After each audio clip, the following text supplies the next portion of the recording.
Chapter 14 is all about finding missing sides of any triangle and also finding any missing angles.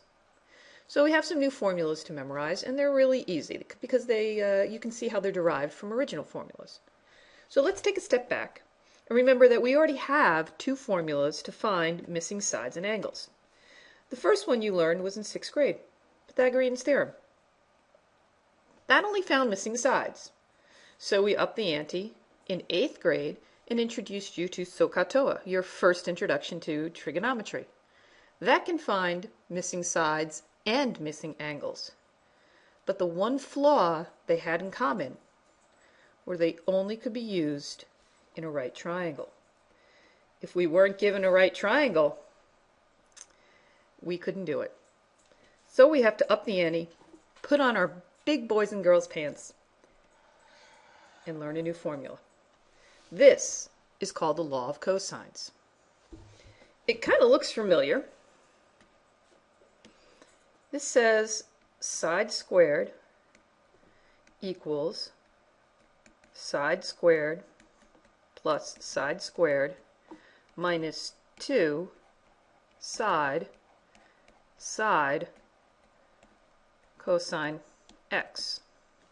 So you're looking going, well, that's a heck of a lot of sides. In fact, I see 5 sides, and Mrs. Strolin, there's only 3 sides in any triangle. Duh. Well, I teach this a little different than the book. If you look at this in the book, they really confuse the heck out of you. Well, if I erase something here, doesn't this look like Pythagorean's theorem? Side squared equals side squared plus side squared? Well, that's right, because the law of cosines came first. The law of cosines came before Pythagorean's theorem. Pythagorean's theorem is a special case of the law of cosines. I'll show you that a little later. But how do we apply this formula? Well, this is what I do. I realize here that this side is across from this angle. So when I work this in a problem, that's what I'm going to look for. I'm going to look for my angle and the side across from it.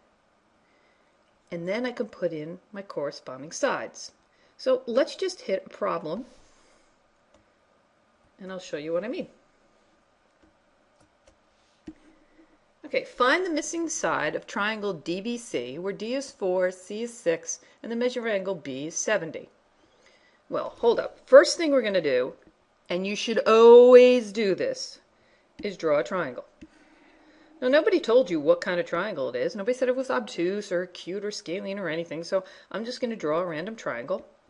And then they did tell me that the angles are D, B, and C. And it doesn't matter where I put them because I'm drawing my picture. D, B, and C. If you remember, when you draw vertices of a triangle, you use capital letters.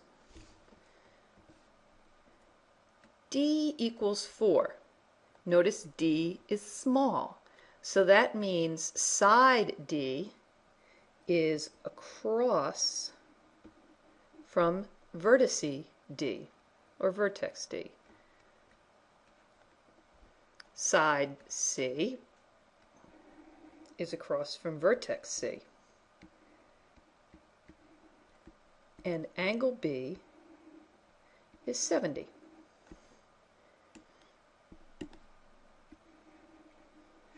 All right. So now I'm going to use my law of cosines. Let's move it over here so I can use it. The first thing I always do is my angle. Because notice there's only one angle in the formula, and I've been given one angle here. So this is the cosine of 70. Then I look across from 70, and there is no measurement here. This is what we're charged to find, side B. That's the missing side. So B is going to go across from the angle, and it's across from the angle in the formula. Now the rest's side squared.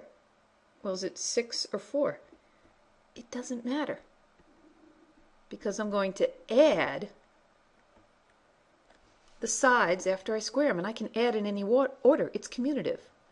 Minus, and then I'm going to use those sides again, and it doesn't matter what order I put them in because I'm multiplying, and multiplying is commutative. So as long as you remember that you locate the angle, and then across from the angle it goes the side that is across from the angle. It's really easy to do. Now the rest is just calculator work. B squared equals 36 plus 16 minus 48 cosine 70. B squared is 36 plus 16 is 52 minus 48 cosine 70. You cannot subtract 52 and 48 because this is multiplication. So order of operations says I have to multiply here first. Pull out my calculator. Make sure I am in degree. And I'm just going to do 52 minus 48 cosine 70. I get B squared equals 35.5830, but that's what B squared is. I want to know what B is. And come on, this is ridiculous. You can't have a side of 6, a side of 4, and then this side be 35. It's impossible. So now I'm just going to take the square root of that. I square root by raising to the half power. That's the quickest way to do it. So B is 6 because the problem told me, well, it didn't, but I'm going to tell you to round to the nearest whole in this case. Oops. Okay, one more. The diagonals of a parallelogram measure 12 and 22 centimeters and intersect at an angle of 143.